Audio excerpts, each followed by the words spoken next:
Hey guys, how are you all. मेरा नाम है रमनदीप सिंह। स्वागत है आपका मेरे चैनल एफएलएम के अंदर। एंड गाइस, आज हम अपॉइंटमेंट ऑफ डायरेक्टर्स वाले चैप्टर का नेक्स्ट लेक्चर कर रहे हैं और हम लोग सेक्शंस को आपको पता है शफल कर करके पढ़ रहे हैं, कुछ आगे कुछ पीछे। तो ये सेक्शन 160 मैंने करा दिया था, ये हो चुका था। ये अभी 153 अभी नहीं कर रहे, बाद में करेंगे। अभी 153 नहीं कर रहे, बाद में करेंगे। अभी मैं तुम्हारे को एक सेक्शन करवाने जा रहा हूं। ये सारे डिन से रिलेटेड ही सेक्शंस हैं। रूल 12, रूल 11, ये भी अभी नहीं कर रहे, बाद में करेंगे। रूल 12 है, ये भी डिन से रिलेटेड ही है, बाद में करेंगे। रूल 12 भी, ये सब डिन के ही सेक्शन चल रहे हैं, अभी नहीं कर रहे। अब मैं तुम्हारे को करवाने जा रहा हूं सेक्शन 164। पहले ये करवा रहा हूं, सेक्शन शफल कर करके पढ़ रहे हैं। पहले ये वाला पढ़ेंगे 164, फिर पीछे जाएंगे। मतलब जो छूट गए, मतलब लेते कि जब तक सारे लेक्चर्स कंप्लीट होंगे तब तक बचे कुछ सेक्शंस जो आपके रह जाएंगे बीच में, वो सब कवर हो चुके होंगे। जो मैं आगे पीछे करा रहा हूं वो मैं कनेक्टिविटी के हिसाब से करवा रहा हूं। तो तुम्हारा छूटेगा कुछ नहीं इस चैप्टर में से। बस ये है कि कुछ टॉपिक हम पहले कर रहे हैं, कुछ बाद में कर रहे हैं, कभी पहले वाला कर रहे हैं। तो अभी मैं जो करवा रहा हूं 164 करवा रहा हूं। 164 के बाद जो पीछे में सेक्शन छूट गए फिर उनको देखेंगे कब करना है। पहले हम सेक्शन 164 स्टार्ट करते हैं। पहले तो सेक्शन के ऊपर लिख लो most important section, disqualification of directors. मतलब इस सेक्शन के ऊपर से पेपर के अंदर कोई एक आध क्वेश्चन के स्टडी बेस बनता ही है। स्ट्रेट फॉरवर्ड तो मुश्किल है, जैसे सीएम में इंटर के बच्चे हैं तो उनको तो स्ट्रेट फॉरवर्ड क्वेश्चन आया था, what do you mean by disqualification director, टुच्चा सा क्वेश्चन आ जाता है। लेकिन फाइनल वाले बच्चों को इस टॉपिक से केस स्टडी आती है। सेम सीएस एग्जीक्यूटिव वाले बच्चों को या सीएस फाइनल वाले बच्चों को इस टॉपिक से केस स्टडी आती है। तो ज्यादातर एग्जाम्स में इस टॉपिक से केस स्टडी पूछी जाती है। कुछ एग्जाम्स में ऐसा होता है कि इससे स्ट्रेट फॉरवर्ड क्वेश्चन पूछा जाए। तो हम तो इसको नेक्स्ट लेवल से पढ़ेंगे ताकि स्ट्रेट फॉरवर्ड आए तो भी हम अटेम्प्ट कर लें और केस स्टडी बेस आए तो भी हम अटेम्प्ट कर लें। टॉपिक का नाम क्या है? Disqualification of director, section 164। यहां पे डिस्क्वालिफिकेशन का मतलब क्या है? देखो, क्वालिफिकेशन का उल्टा होता है डिस्क्वालिफिकेशन, और यहां पे क्वालिफिकेशन का मतलब एजुकेशनल क्वालिफिकेशन की बात नहीं हो रही। देखो, हम कब बोलेंगे कि एक डायरेक्टर क्वालिफाई है डायरेक्टर बनने के लिए? अगर कोई डायरेक्टर सेक्शन 164 में फॉल नहीं कर रहा तो वो क्वालिफाई है डायरेक्टर बनने के लिए। इसका मतलब 164 में कुछ ग्राउंड्स दिए हुए हैं कि अगर डायरेक्टर इनमें से कोई भी हरकत करता हुआ पकड़ा गया तो वो डायरेक्टर नहीं बन सकता, और अगर बना भी हुआ है तो वो डायरेक्टर की कैपेसिटी से आउट हो जाएगा। तो दोनों बातें हैं। अगर आप डायरेक्टर बनने जा रहे थे और आप 164 में पहले ही फॉल कर गए तो भी आप डायरेक्टर नहीं बन सकते। अगर आप बने हुए और आपने बाद में कोई ऐसी हरकत करी है कि आप 164 में फॉल कर गए तो भी आप डायरेक्टर की जो कैपेसिटी है उससे आउट हो जाओगे। तो एक तो ये समझने वाली बात है। तो यहां पे सेक्शन 164 के अंदर मेन समझने वाली बात ये है कि यहां पे हम एजुकेशन वाइज नहीं बोल रहे, क्योंकि even an illiterate can become a director. India में एजुकेशन टर्म्स वाइज अगर मैं बात करूं तो डायरेक्टर को बनने के लिए की कोई क्वालिफिकेशन की रिक्वायरमेंट नहीं है कि भाई वो ग्रेजुएट होगा तो ही डायरेक्टर बनेगा या वो कोई प्रोफेशनल डिग्री लेकर बैठेगा तभी डायरेक्टर बनेगा। 10वीं पास, 12वीं पास, 10वीं फेल, 12वीं फेल, कोई भी बंदा डायरेक्टर बन सकता है। Even an illiterate can become a director. Director बनने के लिए एज सच कोई क्वालिफिकेशन की रिक्वायरमेंट नहीं है।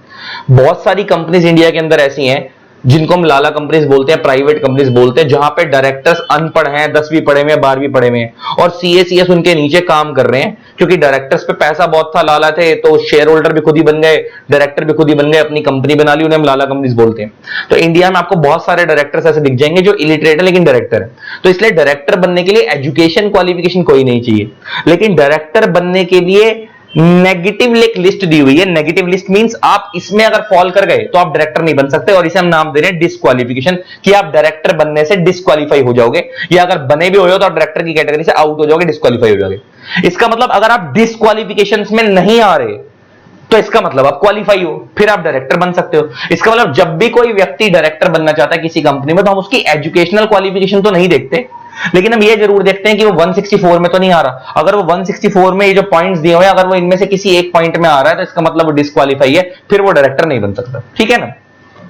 अब हम शुरू करते हैं। देखो, सेक्शन 164 के ना 3 सबसेक्शन है। एक है सेक्शन 164 सबसेक्शन 1, एक है सेक्शन 164 सबसेक्शन 2, और एक है सेक्शन 164 3 नहीं है, 33333 333 164 1 164 2, फिर तो 166 आ रहा है। 2 सबसेक्शन है मेनली, एक सेक्शन 164 सबसेक्शन 1, एक सेक्शन 164 सबसेक्शन 2। पहले इन दोनों में क्या फर्क है मैं ये समझा देता हूं। इन दोनों में क्या फर्क है ये समझा देता हूं। अगर कोई डायरेक्टर 164(1) में फॉल कर रहा है तो इसका मतलब यह है कि वो खुद की गलती से डिस्क्वालीफाई हो रहा है। 164 में अगर कोई डायरेक्टर किसी कंपनी से आउट हो रहा है तो मतलब उसने खुद ने कोई गड़बड़ी करी है, इसलिए वो आउट हो रहा है। जैसे एग्जांपल, वो डायरेक्टर फ्रॉड करता हुआ पकड़ा गया, वो डायरेक्टर अनसाउंड माइंड हो गया, उसका दिमाग काम करना बंद कर गया, तो ऐसे व्यक्ति 164(1) में फॉल करते हैं और वो कंपनी से क्या हो जाएंगे, डिस्क्वालीफाई। और अगर वो पहले से ही 164(1) में आ रहे हैं, अभी डायरेक्टर बने नहीं है, लेकिन उससे पहले ही वो अनसाउंड माइंड डिक्लेयर हो गया, तो भी वो डायरेक्टर नहीं बन सकता। और अगर वो पहले ओके था, किसी कंपनी में डायरेक्टर था और वो 164 में, और वो बाद में अनसाउंड माइंड हो गया, तो भी वो 164(1) से क्या हो जाएगा, आउट हो जाएगा। मतलब बेसिकली 164(1) के अंदर डायरेक्टर अपनी गलती से आउट होता है, लेकिन 164(2) के अंदर डायरेक्टर अपनी गलती से आउट नहीं होता, कंपनी की वजह से आउट होता है। कि अगर किसी कंपनी ने आरओसी को टाइम पे फाइनेंशियल स्टेटमेंट्स फाइल नहीं करी, वो कितने साल तक फाइल नहीं करी, मैं उसके बारे में बात करूंगा, एक टाइम पीरियड बताया हुआ है कि अगर एक कंपनी ने आरओसी को इतने टाइम पीरियड तक फाइनेंशियल स्टेटमेंट फाइल नहीं करी तो उस कंपनी का डायरेक्टर भी डिस्क्वालीफाई हो जाएगा। इसका मतलब वहां पे गलती डायरेक्टर ने नहीं करी है, कंपनी ने करी है, लेकिन उसकी वजह से उसके डायरेक्टर आउट हो जाएंगे कंपनी से, क्योंकि भाई डायरेक्ट अल्टीमेटली ये फाइलिंग करवाने की रिस्पॉन्सिबिलिटी डायरेक्टर्स के हाथ में ही होती है। लेकिन वो क्योंकि कंपनी की सेपरेट लीगल एंटिटी है तो फ्रॉड डायरेक्टर का नहीं माना जा रहा, पहले वो कंपनी का माना जा रहा है कि कंपनी ने फाइल नहीं करी। और क्योंकि कंपनी ने एनुअल फाइलिंग अपने टाइम पे फाइल नहीं करी, बैलेंस शीट वगैरह आरओसी को टाइम पे फाइल नहीं करी, इस वजह से, और कई सालों तक नहीं करी, उसमें टाइम पीरियड दिया हुआ, एक तो टाइम पे फाइल नहीं करी, और यह हो सकता है कि कई सालों तक फाइल नहीं करी। वो कितने टाइम, कितने सालों तक फाइल नहीं करी, वो हम 164(2) में जब जाएंगे तब पढ़ेंगे, तो आपका डायरेक्टर क्या हो जाएगा, डिस्क्वालीफाई। तो 164(1) और तुमसे 164(2) में कोई डिफरेंस पूछे कि क्या फर्क है, अल्टीमेटली दोनों ही सेक्शंस में एक तो क्रक्स कॉमन है कि भाई दोनों ही केस में अगर आप 164(1) में फॉल करो या 164(2) में फॉल करो, दोनों ही केस में डायरेक्टर डिस्क्वालीफाई हो जाएगा। डायरेक्टर नहीं बन सकता, अगर बना हुआ है तो वो आउट हो जाएगा, और अगर बनने जा रहा है तो बन नहीं सकता। लेकिन दोनों में डिफरेंस क्या है कि 164(1) में वो खुद की हरकतों की वजह से आउट होगा, 164(2) में कंपनी ने डिफॉल्ट करा, उसकी वजह से उसका डायरेक्टर भी आउट हो गया, डायरेक्टर भी डिस्क्वालीफाई हो गया। ये 164(1) और 164(2) में फर्क है। अब हम 164(1) से स्टार्ट कर रहे हैं, जरा आप देखना बड़े ध्यान से क्या बोलता है। Section 164 subsection 1 ground for disqualification हम पढ़ रहे हैं। Ground for disqualification provide that a person shall not be eligible for appointment as a director of a company. अच्छा, वर्ड क्या आ रहा है, आ कंपनी। देखो, आ का मतलब होता है एनी, मतलब आ मींस एनी, तुमने पढ़ा होगा ना ए एन दा, तो आ, ए और एन, एनी के लिए यूज होता है, किसी के लिए भी। लेकिन दा वर्ड जब यूज होता है वो स्पेसिफिक के लिए यूज होता है।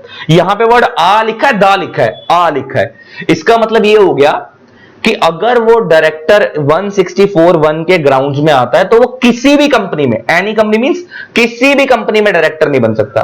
और अगर मान लो वो एक्स लिमिटेड में डायरेक्टर था और वो 164(1) के ग्राउंड में आउट हो गया, तो वो 164(1) के ग्राउंड में फॉल कर गया, तो वो जिस कंपनी में डायरेक्टर था वहां से तो वो आउट होगा, साथ में वो किसी और में भी डायरेक्टर नहीं बन पाएगा, क्योंकि वर्ड क्या है, आ कंपनी मींस एनी कंपनी, वो हर कंपनी से डिस्क्वालीफाई हो जाएगा डायरेक्टर बनने के लिए।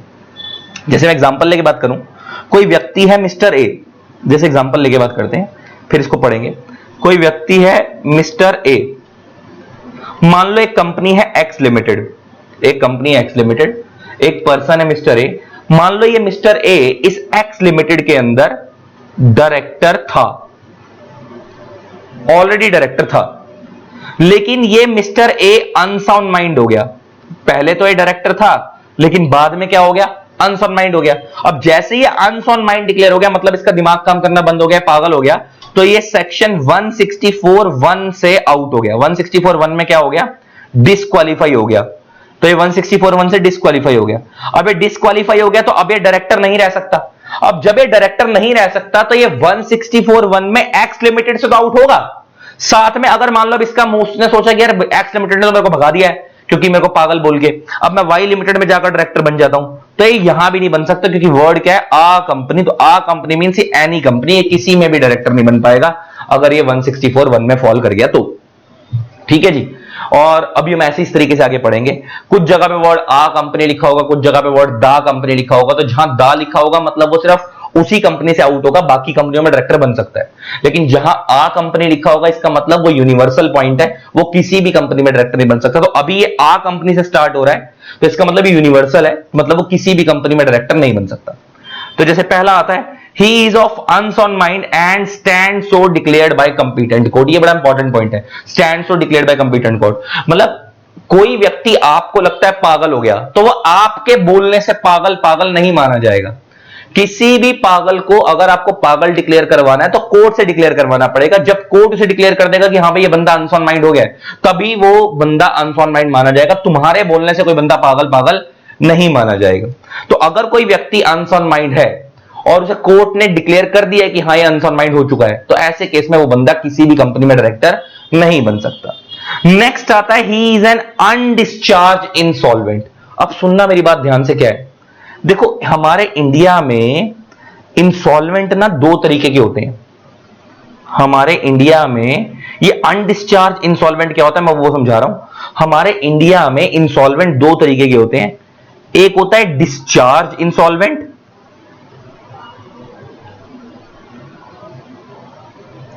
और एक होता है अनडिस्चार्ज इंसॉल्वेंट। एक होता है डिस्चार्ज इंसॉल्वेंट और एक होता है अनडिस्चार्ज इंसॉल्वेंट। अब इन दोनों में क्या फर्क होता है जरा उसको समझते हैं। एक है डिस्चार्ज इंसॉल्वेंट और एक है अनडिस्चार्ज इंसॉल्वेंट। क्या फर्क है इन दोनों में जरा वो समझते हैं। देखो, एक बंदा इंसॉल्वेंट कब डिक्लेयर होता है, जब किसी व्यक्ति की लाइबिलिटी एक्सीड ओवर एसेट हो जाती है। किसी व्यक्ति की लाइबिलिटी उसके एसेट से ज्यादा हो जाती है, प्लस वो अनएबल टू पे हो जाता है। अब वो लोन चुकाने के लिए सक्षम नहीं है, अपना कर्जा चुकाने के लिए सक्षम नहीं है। क्योंकि देखो, जब कोई बंदा इंसॉल्वेंसी के प्रोसेस में जाता है तो क्या होता है, एक कोर्ट से एक बंदा आता है, उसे हम बोलते हैं, अगर कंपनीज का केस है तो उसे हम बोलते हैं लिक्विडेटर, और अगर इंडिविजुअल्स का केस है उसे हम बोलते हैं ऑफिशियल रिसीवर या ऑफिशियल रिजाइनी। तो जब कोई इंसॉल्वेंट कोई इंसान है और वो इंसॉल्वेंसी के प्रोसेस पे जाता है तो कोर्ट से एक बंदा आएगा, उसे हम बोलेंगे ऑफिशियल रिसीवर। वो उसका काम क्या होगा, वो आपके सारे एसेट्स बेचेगा और उसके बेस पे सारी लाइबिलिटीज को पेड ऑफ करेगा। तो उसका काम होता है asset sold off liabilities paid of, asset sold off liabilities paid of. अगर सारे एसेट बेचने के बाद भी लाइबिलिटी का अमाउंट एसेट से ज्यादा है तो उस केस में कोर्ट को समझ आ जाता है कि भाई ये वाला बंदा अपने सारे कर्जे नहीं चुका सकता, क्योंकि इसका सारा कुछ बिक गया है, उसके बाद भी कर्जा उसके ऊपर अभी भी बहुत ज्यादा है। जैसे एग्जांपल लेके बात करते हैं, मान लो एक मिस्टर ए है, उसके ऊपर लाइबिलिटी है 2 करोड़ की, उसके पास एसेट्स हैं 1.2 करोड़ के। इसका मतलब अगर उसके सारे एसेट्स बेच भी दिए जाएं तो स्टिल डेफिशिएंसी कितने की है, तो स्टिल 80 लाख रुपए की क्या है, 80 लाख की क्या है डेफिशिएंसी। इसका मतलब अगर उसके सारे एसेट बेच भी दिए जाए स्टिल 80 लाख रुपए कम पड़ रहे हैं जो वो नहीं चुका पाएगा। तो ऐसे केस में अगर कोर्ट को लगता है कि भाई इसका सब कुछ बिक चुका है, अब इसके पास कुछ बचा ही नहीं है, बेचारे ने सिर्फ जो कपड़े पहने हैं वही बचे हैं, बाकी इसका सब कुछ बिक चुका है, तो ऐसे केस में कोर्ट क्या कर सकता है, उसे इंसॉल्वेंट डिक्लेयर करेगा। अब इंसॉल्वेंट तो डिक्लेयर कर दिया कि भैया कंगला डिक्लेयर हो गया, इसके पास कुछ नहीं बचा, इसका सब कुछ खत्म हो गया। अब देखना पड़ेगा कि भाई उसे कोर्ट कौन सा वाला इंसॉल्वेंट डिक्लेयर कर रहा है, डिस्चार्ज इंसॉल्वेंट या अनडिस्चार्ज इंसॉल्वेंट। अब इन दोनों इंसॉल्वेंट में क्या फर्क होता है यह समझ लेना, बहुत इंपॉर्टेंट है। डिस्चार्ज इंसॉल्वेंट का मतलब होता है free from all liability, discharge का मतलब होता है free from all liabilities.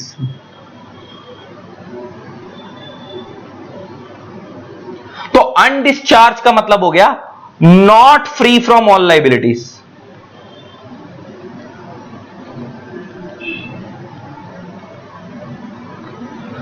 Discharge का मतलब हो गया फ्री फ्रॉम ऑल लाइबिलिटीज, तो अनडिस्चार्ज का मतलब हो गया not free from all liabilities. अब क्या फर्क है दोनों में जरा समझ लो, क्या फर्क है दोनों में समझ लो।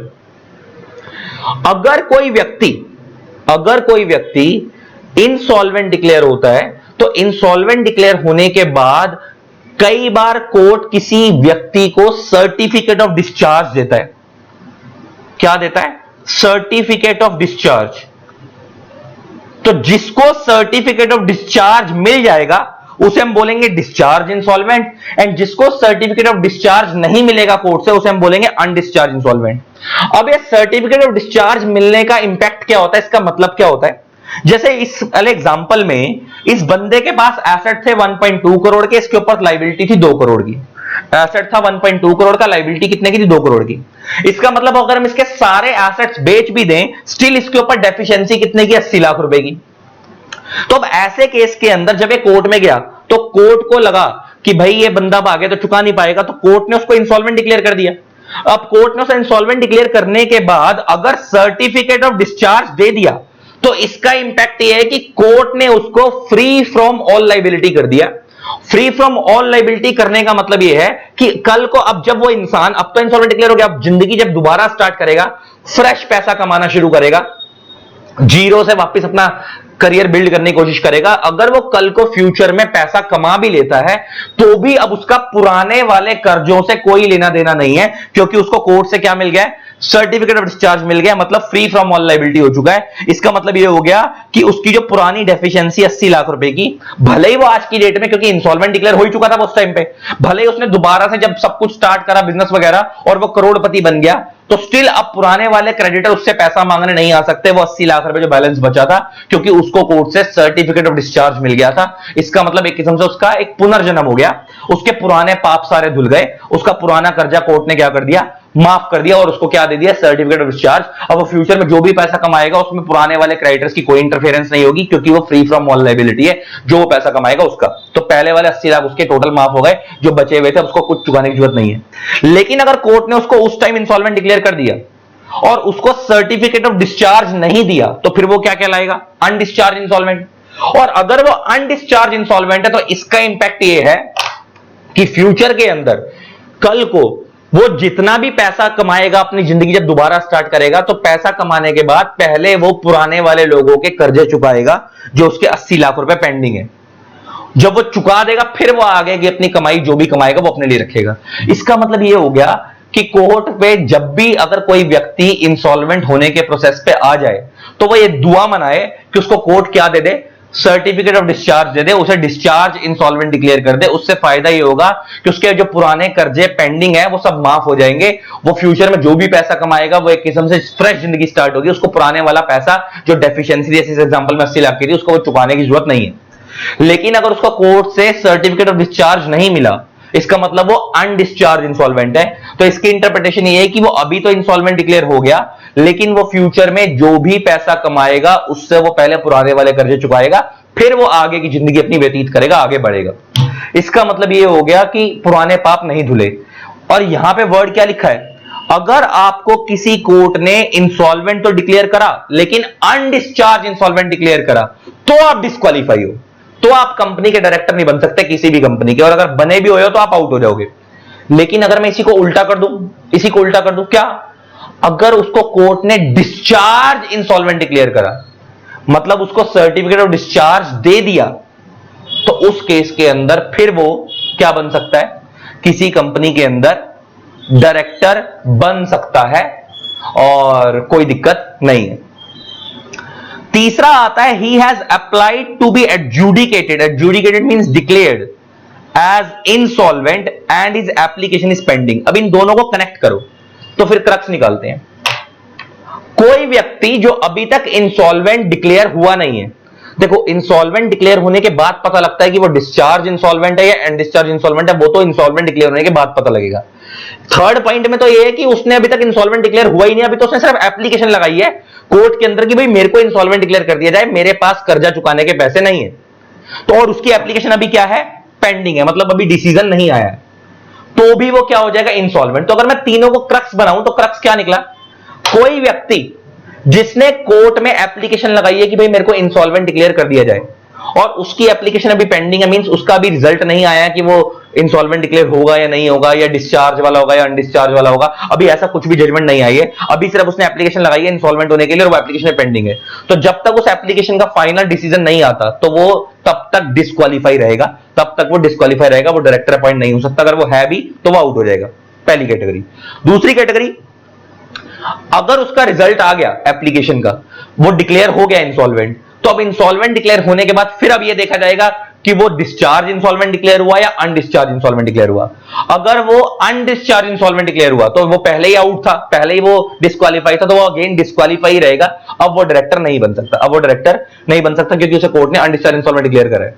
लेकिन अगर वो डिस्चार्ज इंसॉल्वेंट डिक्लेयर हो गया एप्लीकेशन के रिजल्ट में, तो उसके बाद वो डायरेक्टर बन सकता है। तो इसका मतलब अगर कोई बंदा, सीधी सी भाषा में बात करें तो अगर किसी बंदे ने कोर्ट में इंसॉल्वेंट होने की एप्लीकेशन लगाई, एप्लीकेशन पेंडिंग है, डिसीजन नहीं आया कि वो कंगला होगा या डिक्लेयर होगा या नहीं होगा, या होगा भी तो कौन से वाला होगा, डिस्चार्ज अनडिस्चार्ज, तो जब तक वो रिजल्ट नहीं आ रहा एप्लीकेशन का तब तक वो क्या है, डिस्क्वालीफाई है।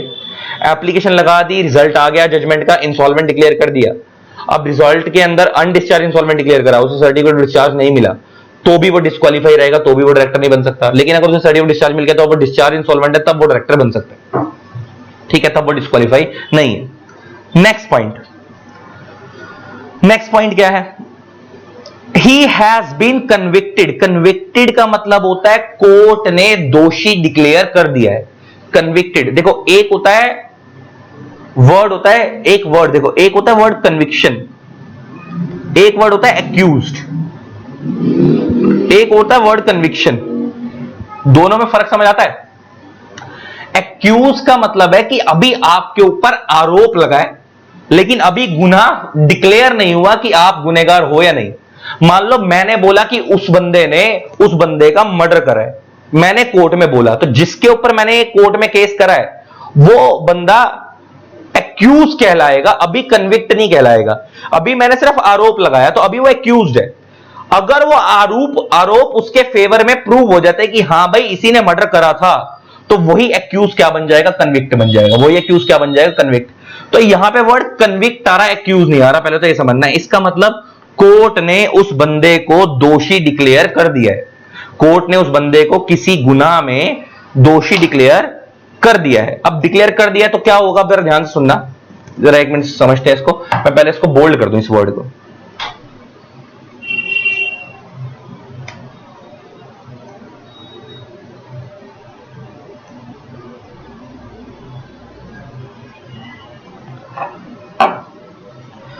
क्या बोलता है, he has been convicted by a court of any offence whether involving moral turpitude or otherwise, whether involving moral turpitude or otherwise, and sentence in respect thereof imprisonment for not less than 6 months and a period of 5 years has not elapsed from the date of expiry of the sentence। अब इसका क्या मतलब है, बड़े ध्यान से सुनना, इसका क्या मतलब बड़े ध्यान सुनना। अच्छा, मॉरल, एक वर्ड आ रहा है मॉरल टर्पिट्यूड। तो मॉरल टर्पिट्यूड का मतलब होता है कोई भी चीज जो कि संस्कारों के अगेंस्ट है। मान लो कोई डायरेक्टर कंपनी में चोरी करता हुआ पकड़ा गया, जिसे हम बोलते हैं एम्बेजलमेंट। एम्बेजलमेंट मीन छोटी मोटी चोरी, कैश एम्बेजलमेंट बोलते हैं। या बड़ी चोरी करता हुआ पकड़ा गया, या एक डायरेक्टर ने दूसरे डायरेक्टर की बीवी छेड़ दी, या एक डायरेक्टर ने ऑफिस के अंदर कोई फीमेल एम्प्लॉय छेड़ दी, है ना, या उस डायरेक्टर ने कोई और तरीके का स्कैम कर लिया और उसमें पकड़ा गया, तो इन सब चीजों को हम बोलते हैं मॉरल टर्पिट्यूड। तो अगर इस कोई डायरेक्टर आपकी कंपनी में मॉरल टर्पिट्यूड करता हुआ पकड़ा गया, मतलब moral means anything which is going against the morality is called moral turpitude. मतलब कोई भी चीज, मॉरल मींस संस्कार, तो कोई भी चीज जो संस्कारों के अगेंस्ट जा रही है, तो इसका मतलब हम ये मानेंगे कि आपने मॉरल टर्पिट्यूड कर दिया। तो कहता है अगर आप मॉरल टर्पिट्यूड की, जैसे उसमें मॉरल टर्पिट्यूड, चोरी आ गई, रेप आ गया, छेड़ना आ गया, है ना, कोई क्या कहते हैं अलग से कोई स्कैम आ गया किसी भी तरीके का अगर आपने करा है, तो ले देखिए अगर आपने कोई भी मॉरल टर्पिट्यूड करा या अदरवाइज, मतलब मॉरल टर्पिट्यूड नहीं भी था लेकिन कोई और चीज थी, मतलब संस्कारों के अगेंस्ट नहीं थी लेकिन कोई अलग तरीके का क्राइम था जो संस्कारों के अगेंस्ट नहीं था। वैसे तो इंडिया में हर क्राइम संस्कारों के अगेंस्ट ही माना जाता है, आप कुछ भी गलत करोगे संस्कारों के अगेंस्ट ही है। तो ले देके आपने सीधी सी भाषा में आप ऐसे समझ लो कि आपने मॉरल टर्पिट्यूड करा या नहीं करा, लेकिन अगर आपको कोर्ट ने किसी रीजन की वजह से, मॉरल टर्पिट्यूड की वजह से या किसी और वजह से आपको किसी गुनाह की 6 महीने, कितनी वर्ड लिखा था यहां पे, for not less than 6 months का मतलब हो गया, अगर मैं इसको उल्टा कर दूं तो आपको 6 मंथ्स और मोर की सजा सुनाई है। For not less than 6 months को उल्टा कर दे तो 6 मंथ्स और मोर की सजा सुनाई है, तो उस केस में आप डिस्क्वालीफाई हो जाओगे। And a period of 5 years has not elapsed from the date of expiry of the sentence. अब इसका क्या मतलब है, आप डिस्क्वालीफाई तो हो गए, लेकिन जब आप डिस्क्वालीफाई हो गए तो आप अगले 5 साल तक भी डायरेक्टर नहीं बन सकते। अब इसका यह मतलब है, जैसे एग्जांपल लेके बात करते हैं, बड़ा ध्यान सुनना। तो मान लो एक पर्सन है मिस्टर ए, अभी मैं इसको ना आगे से कनेक्ट भी करूंगा। मान लो एक पर्सन है मिस्टर ए, कोर्ट कहता है कि भाई उसको 6 मंथ्स और मोर की सजा अगर कोर्ट ने दी है, कन्विक्ट डिक्लेयर करा है, अगर कोर्ट ने मिस्टर ए किसी कंपनी में डायरेक्टर था, मान लो वो एक्स लिमिटेड में डायरेक्टर ऑलरेडी डायरेक्टर था,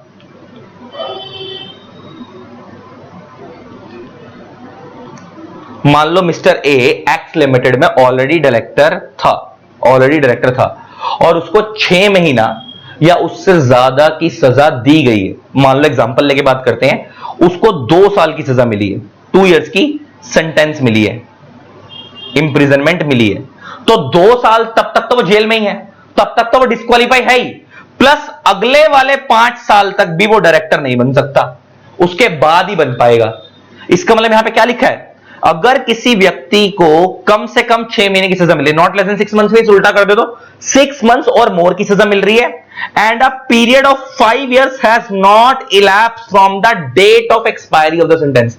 मतलब जब वो सजा पूरा करके आया और सजा पूरा करने के बाद भी अभी 5 साल पूरे नहीं हुए हैं, तो वो डायरेक्टर नहीं बन सकता। इसका मतलब ये कि पहले तो वो अपनी सजा का पीरियड काटेगा, जितनी भी सजा मिली है उसको, 1 साल 2 साल 3 साल, प्लस जब वो सजा पूरी करके आएगा तो अगले 5 साल और तक भी वो डिस्क्वालीफाई है, तो जब तक सजा चल रही है तब तक भी डिस्क्वालीफाई है, प्लस अगले 5 साल तक वो और भी डिस्क्वालीफाई है। मतलब उस पर एक इंपैक्ट क्रिएट करेगा ताकि उसको पता लगे कि उसकी गलती कितनी भारी है, आगे से हरकत ना करे।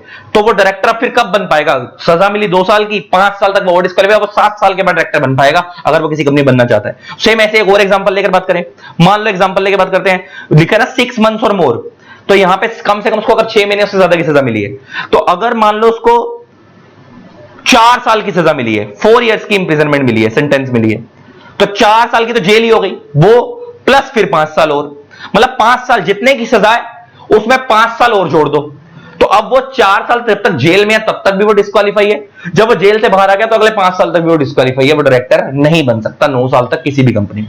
लेकिन अब आगे देखना वो क्या बोलता है, आगे कहता है, provided that if a person has been convicted of any offense and sentenced in respect thereof of imprisonment for a period of 7 years or more, अगर उसको किसी गुनाह में 7 साल या उससे ज्यादा की सजा मिलती है, then he shall not be eligible to appointment of director in any company। अच्छा यहां पे तो लिखा है any company, ऊपर वाले में ये नहीं लिखा था any company, तो क्या यहां पे वो जिस कंपनी में सिर्फ गलत करा वहां से आउट हो गया, सारी कंपनी से, तो इसको हम जोड़ देंगे इस वाले पॉइंट से, आ कंपनी से।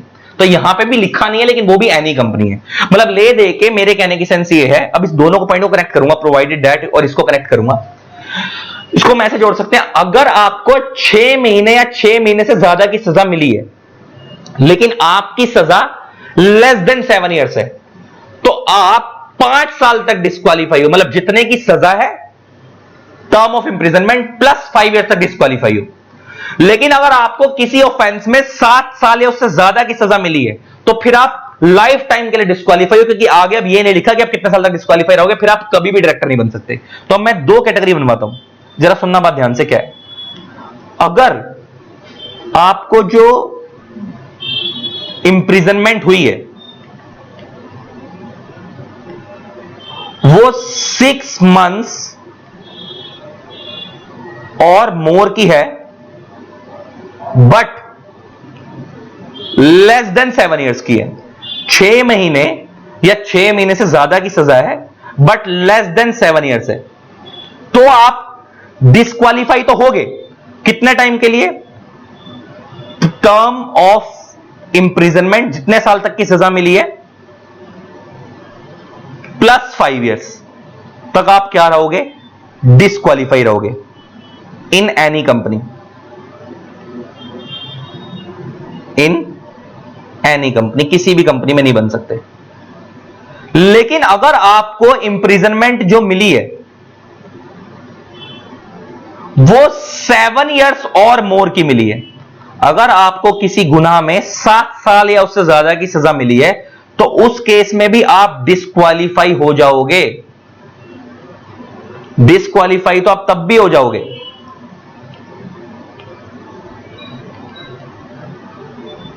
डायरेक्टर बनने के लिए, बट फॉर होल लाइफ, पूरी जिंदगी के लिए अब आप डायरेक्टर नहीं बन सकते।